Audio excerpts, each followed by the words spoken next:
everybody can join YAAW. You don't have to be like a perfect artist with perfect skills. There's always something that you have that y'all will want. So we have teamed up with Toledo Sister Cities International and the Peace and Healing Commons group, who are working on refurbishing the Toledo Spain Plaza on Collingwood Boulevard and Jefferson Avenue.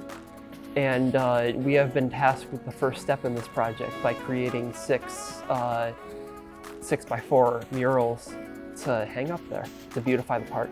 I'm working on a project for the United Way. It's a mural that's being done on like a building that they moved into. One of the main focal points is a cardinal, that's the highlight, and the reason why we incorporated a cardinal is because not only is it the state bird, but we have a red feather at the bottom, which is symbolism for them. So we divided it up into two teams, one who was researching about them, and then the second team was researching about different art styles and seeing maybe what we want for the mural. We were looking at a lot like Diego Rivera with his murals and how they were populated with people.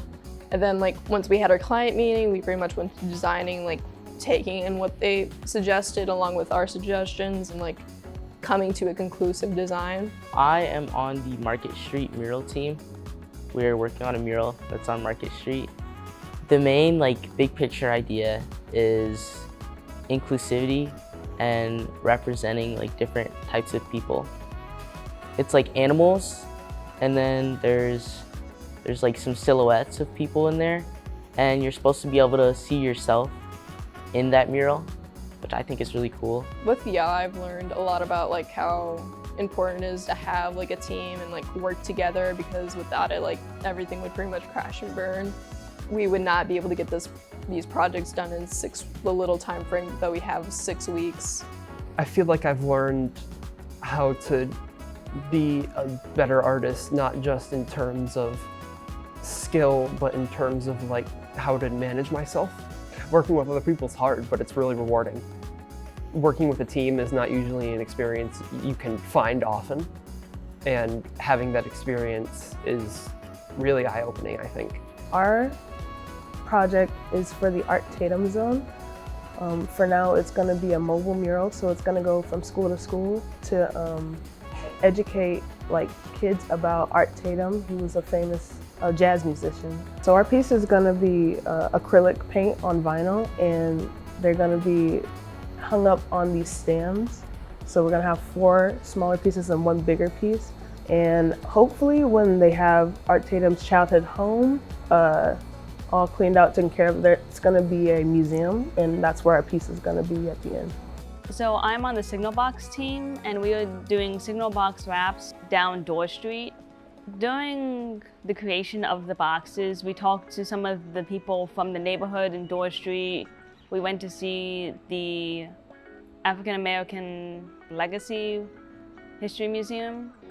So we got to know a bit more about some people on Dorr Street and just the history behind it.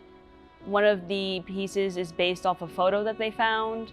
Another one is a tribute for Art Tatum.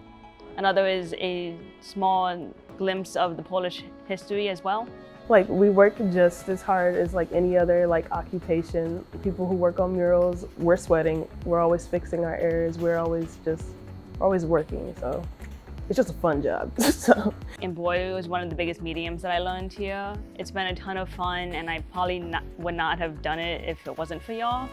Most people have viewed embroidery as the old lady project, but I've seen a lot of people make some amazing patches, and a lot of people just have fun with it. People are sort of encouraged to fit into boxes and be like everybody else a lot of the time. And so as you get older, you sort of lose your ability to be creative, and it's really hard to get that back. So I think that if people start while they're young and keep making art as they grow older, then their creativity will stay with them.